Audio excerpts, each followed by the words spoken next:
On today's episode, did a few pagans accidentally set this whole thing in motion? And then, what exactly is a pimiento de Padrón? And can it make me immortal? Alright, maybe not immortal, but you might start to believe it after a bowl or two. Trust me. All this and more today as we take another step closer to Santiago. Join us for day 10 as we head from Valga to Padrón. Greetings, folks. It's day 9, and it's Sunday. Freaking day 10. And I'll be heading into, I'm hiking with the tellers, and I don't know where we're heading today, but we're not going to Santiago. That would be too easy. I'll be staying at Padrón. That's what looks to be the plan tonight.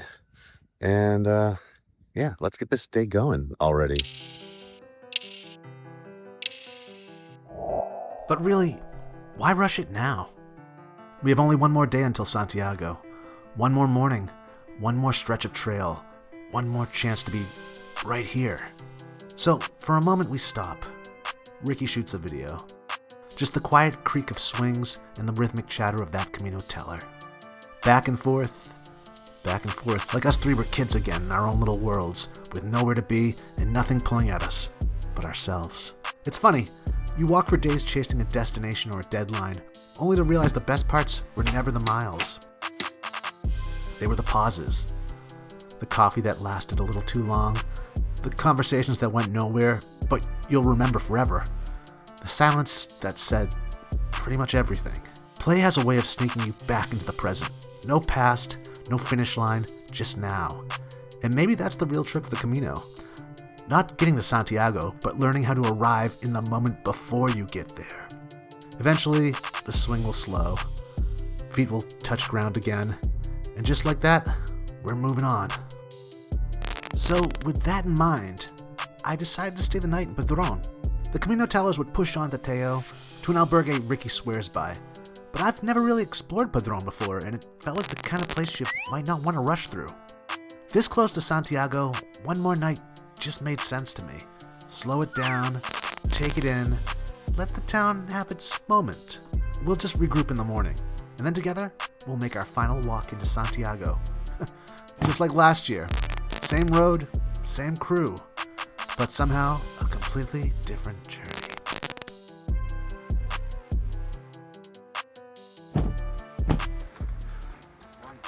You ever see two jets like refueling in the air?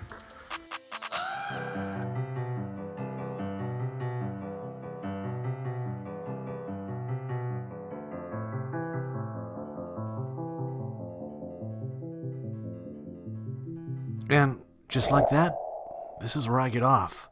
Padrón. And you do too. Welcome to Padrón. It looks like a small, ordinary, easygoing Galician town. A few cafes opening their doors, pilgrims easing in, a little tired, a little hungry, and a whole lot of dusty. Nothing too flashy, nothing wild, but this place matters more than it lets on. Possibly a lot more. Because if tradition holds, this is where the Camino story first touches Spain.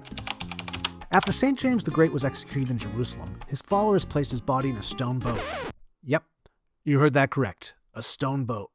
And I'm really unsure how this detail serves the legend, but here we are. Anyways, where were we? Yes. Stone boat. No sail, no crew, just faith in the current.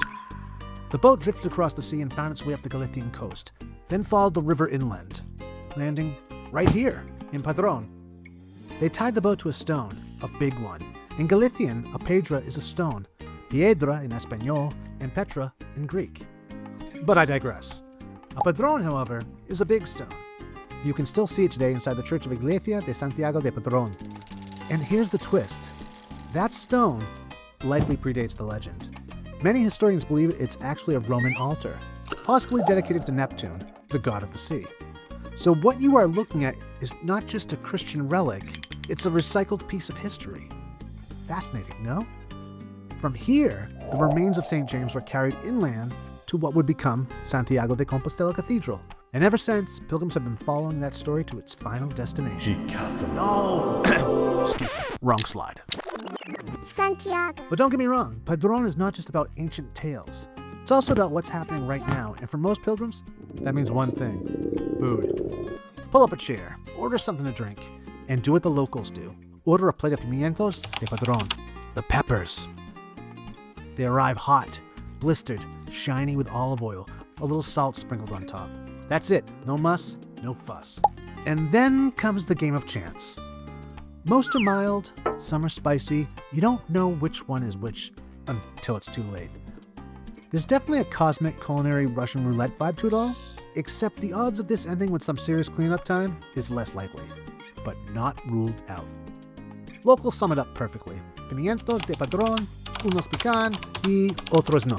Some are spicy, some are not. It's a simple food, but it turns into a shared moment. You watch the faces around the table. Someone shrugs, someone laughs, someone suddenly needs water. Fun for the whole Camino family.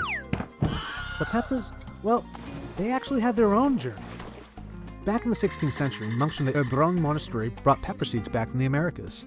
They planted them here in the rich valley soil. Over time, the plants adapted, and the natural variation, mild or spicy, just stuck around. No one fixed it, no one standardized it, and that's exactly what makes it kind of fun and a wee bit dangerous. There's actually something radically satisfying about that kind of balance in today's world, no? Besides, peligro es mi segundo nombre. Oh, Padrón. On one hand, you have an ancient stone literally tied to one of the biggest legends in Europe. And on the other side, you have a plate of blistered peppers that keep you on your blistered toes. There's something magically cruel about all this. And again, fascinating. So when you pass through Padrón, take a moment, step into the church, visit the stone, say a prayer to Santiago or one to Neptune. Grab a stamp, then head out and grab some pimientos de Padrón. Because here, the Camino is not just something you walk. It's also something you taste. And then, with a full stomach and a story or two, you shoulder your pack and keep moving, just a little bit closer to Santiago.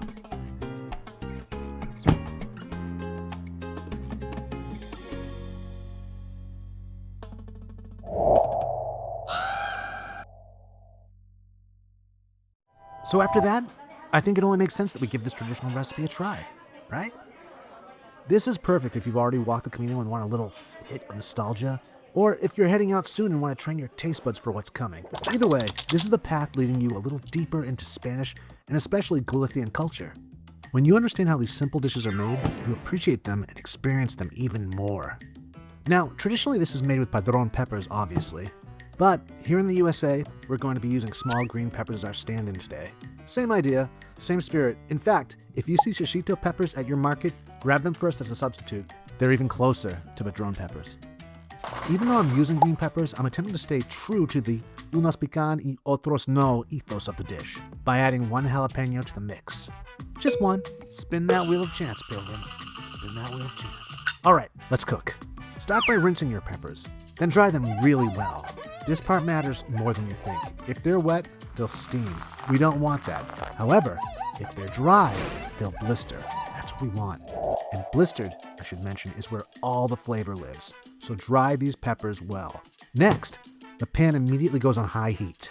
No warm, no easing into it, just straight up hot. Now, add a good pour of olive oil, about 3 tablespoons. Don't be shy here. This is a 3-ingredient dish and every part counts.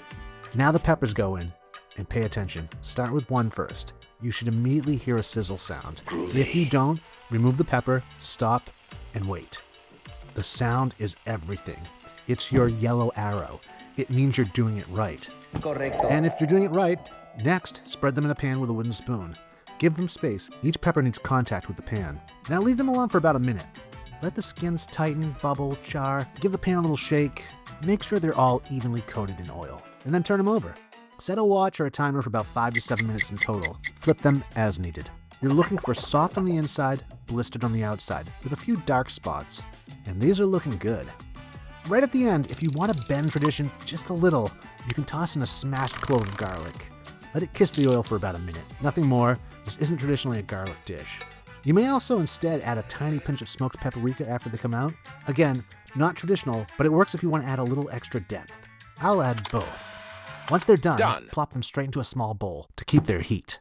And now, the finishing touch. Flaky sea salt. Be generous. This is what ties it all together. And that's it.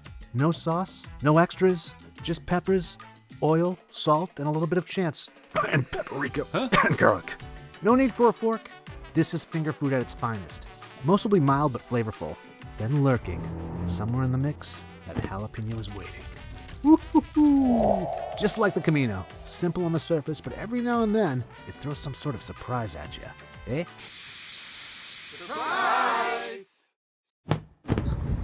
Well, folks, made it to Padrón. Again, don't ask, but I'm in Padrón. Ricky and Erica pushed on. I'll be meeting up with them early in the morning, and we're gonna all head back into Santiago again. It's kind of what we do. It's our thing. We storm Santiago together. It's coming to an end, folks. But is it? Or is it just a beginning? Thank you so much for watching, and if you are enjoying this series, please like, comment, and subscribe. It really, really helps the channel and keeps this journey going. And if you didn't already know, I designed Camino-specific gear over at shelltoucher.com, inspired by the Camino, for the Camino. Please, check us out. Until the next and final episode. Buen Camino!